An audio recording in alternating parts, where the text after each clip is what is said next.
Speaking. Part 1. Number 1. What kinds of bills do you have to pay? I have to pay various kinds of bills every month, such as utility bills, things like gas, heating, water, and electricity. Other bills include travel expenses, insurance, and my credit card bill because I pay for nearly everything with my credit card. Fortunately, I don't have to pay rent because I live with my parents. Number 2, how do you usually pay your bills? In cash or by another method? Like I said earlier, I use my credit card for nearly every purchase because it's much more convenient than cash. But I always make sure that I pay my balance in full every month. Otherwise, I would end up with mountains of debt. Number 3, have you ever forgotten to pay a bill? Why or why not? Yes, 2 years ago I forgot to pay my electricity bill because at that time paying online wasn't available in my village.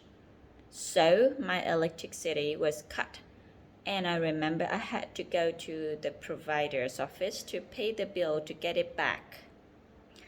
Number 4, is there anything you could do to make your bills cheaper? Yes, there are a few different ways I could make my bills cheaper. I could reduce my travel expenses by taking public transport instead of driving to work. I could cut down my grocery bills by making a shopping list to avoid impulse buying and planning meals to make the most use of what I have bought. The part 2, describe a book that you enjoyed reading because you had to think a lot.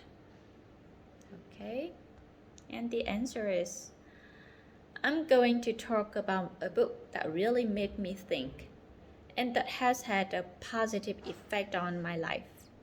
The name of the book is Atomic Habits, and it's about the compounding effect that small decisions and minuscule changes can have on people's lives. I decided to read Atomic Habits after seeing an interview with the book's author, James Clear, who is a world-renowned expert in the field of habit formation. In the interview, he told inspiring stories and revealed some simple life hacks that can make people more productive, motivated, and happy. I found the whole idea of the science of tiny habits fascinating, and so I bought the book straight away. While reading the book, I was forced to confront my own habits and behaviors. I realized that I'm nowhere near as productive as I could be, but that small tricks to my routine could make a significant and long-lasting difference. The book also gave me a framework to understand how good habits are formed and how bad habits can be broken. It has encouraged me to analyze my own habits accordingly. I thoroughly enjoyed reading Atomic Habits because I thought it was well researched, well reasoned, and well written. The author's ideas and advice aren't simply his opinions. They are taken from cutting-edge research and real success stories. I enjoy reading books that change my way of thinking in some way or give me practical, life-altering ideas. And this was definitely one of those books. Part number 3. Are there any occasions when reading at speed is a useful skill? Personally, if I'm reading something interesting, I don't like reading too quickly because I feel that I don't properly absorb the information. However, it can be useful to skim through things when you don't really want to read them, or when you just need to find one particular piece of information. For example, I read at speed when I'm checking a household bill or letter from the bank. Number 2, are there any jobs where people need to read a lot? What are they? Well, researchers obviously need to read a lot, and I suppose that politicians, journalists, and other professionals who need to know about current affairs read a lot too.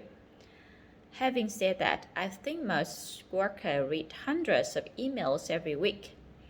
In my previous job, for example, I had to check internal staff emails at least twice a day. Number 3. Do you think that reading novels is more interesting than reading factual books? Why is that? Both types of books can be equally interesting in my opinion. A good novel can transport you to another world where the characters in the book become most real. On the other hand, factual books can give you fascinating insights into anything from psychology to ancient history. Oh dear, that's all. Thank you.